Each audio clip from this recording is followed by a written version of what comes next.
अस्सलाम वालेकुम dear students, welcome back to my channel. Dear students, आज हम डिस्कस करेंगे सेल वॉल।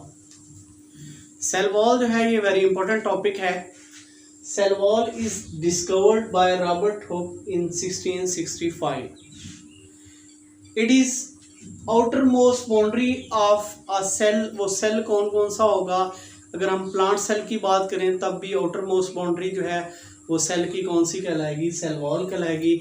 अगर हम बात करें फंगल सेल की तो तब भी वो आउटर मोस्ट बाउंड्री क्या कहलाएगी? सेल वॉल कहलाएगी। अगर हम बात करते हैं डियर स्टूडेंट्स बैक्टीरिया की या इन केस ऑफ प्रोकैरियोट्स की तो तब भी उनकी आउटर मोस्ट बाउंड्री जो होगी वो सेल वॉल होगी।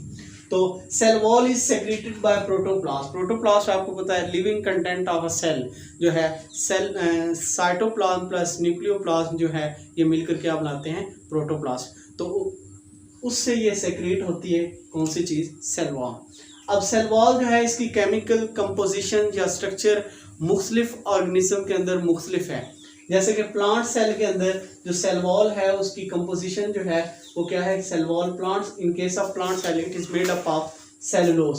सेलुलोज इज अ पॉलीसेकेराइड, ठीक है। In case of fungal cell cell wall is made up of chitin. और काइटिन क्या है? It is a nitrogenous polysaccharide. ये भी पॉलीसेकेराइड लेकिन ये नाइट्रोजन कंटेनिंग पॉलीसेकेराइड है, तो इस वजह से ये इसकी कंपोजिशन फंगल सेल के अंदर भी डिफरेंट है। लेकिन अगर बैक्टीरियल सेल की बात करें तो उसमें जो सेल वॉल है it is made up of peptidoglycan और म्यूरिन भी कहते हैं। तो पेप्टाइडोग्लाइकेन जैसे कि आप नाम से ज़ाहिर है, peptido for amino acid, peptide bond जो है वो अमाइनो एसिड के दरमियान होता है। Glycan mean glucose. तो it is a complex molecule of sugar plus amino acid.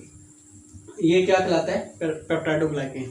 अब डियर स्टूडेंट्स इसकी बात करें तो सेल वॉल की जो स्ट्रक्चर है ये it is cell wall is made up of 3 layers: primary wall, middle lamella and secondary wall. तो फर्स्ट जो वॉल होगी वो क्या कहलाती है? प्राइमरी वॉल कहलाती है। जो प्राइमरी वॉल है it is made up of cellulose, hemicellulose and pectin. और ये प्राइमरी वॉल जो होती है ये थिन होती है। ये आउटर लेयर जो होती है सेल वॉल की वो प्राइमरी वॉल कहलाती है। और प्राइमरी वॉल में जो सेलुलोज मॉलिक्यूल्स हैं they are arrange in criss cross arrangement.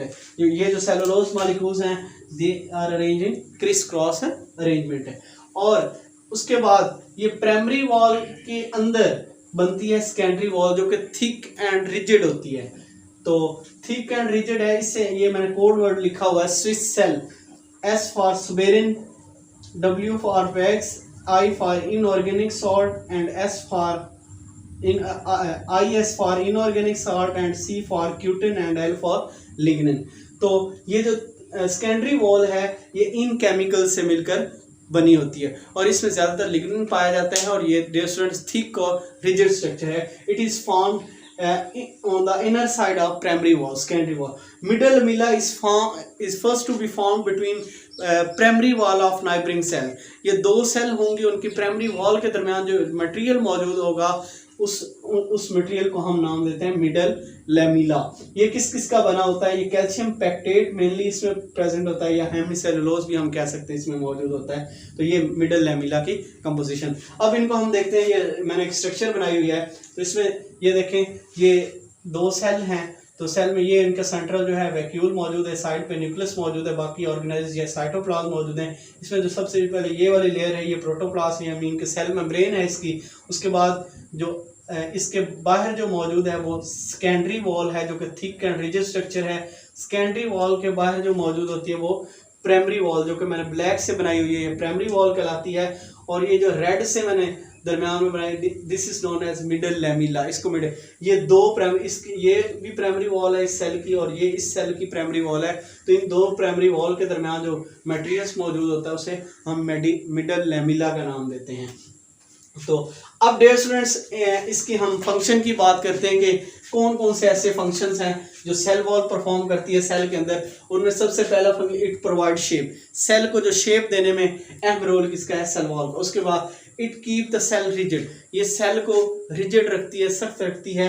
Provide support भी प्रोवाइड करती है। किस तरह रिजिड रखती है? जैसे कि आपको पता है in case of plant cell हम बात करें तो इसमें सपोर्ट और रिजिड कैसे रखती है सेल को, इसमें जो वैक्यूल होता है, वैक्यूल पानी से भर जाता है तो टर्जिड हो जाता है, ये टर्जिडिटी प्रोवाइड करती है, जिससे सेल वॉल जो है ये वैक्यूल सेल वॉल पे प्रेशर डालता है, लेकिन सेल वॉल जो है in case of plant cell जो है वो फटती नहीं। क्यों नहीं? क्योंकि वो सेल वॉल जो है रिजिड है, उसे सपोर्ट करके रखती है, सेल टर्जिड हो जाता है। लेकिन इन केस ऑफ हम एनिमल सेल की बात करें, हम अपनी बात करें, आप पानी में ज़्यादा देर हाथ डालेंगे तो उससे आपकी मेम्ब्रेन जो है ऊपर से फटना स्टार्ट हो जाएगी।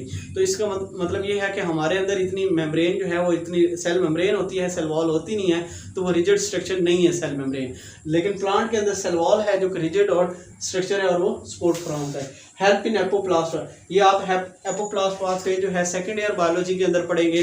तो एपोप्लास्ट पाथवे जो है ये मटेरियल्स को सेल के दरमियान जो है मटेरियल्स को ट्रांसपोर्ट करने का एक रास्ता है, तो उसमें भी ये cell to wall materials transport होते हैं, तो इसको हम एपोप्लास्ट पाथवे का नाम देते हैं। उसके बाद प्रोटेक्ट सेल फ्रॉम ऑस्मोलाइसिस, सेल को ऑस्मोलाइसिस कहते हैं वाटर का सेल से निकल जाना, तो ये सेल के अंदर पानी को protect cell from osmolysis and protect protoplast, ये इंटरनल जो प्रोटोप्लास्ट है सेल का उसको भी क्या किया हुआ है, इसने प्रोटेक्शन प्रोवाइड की हुई है। तो डियर स्टूडेंट, ये थे हमारे जो सेल वॉल और सेल वॉल के स्ट्रक्चर के बारे में और उसके फंक्शन के बारे में। Stay connected. Thank you and अल्लाह हाफिज़।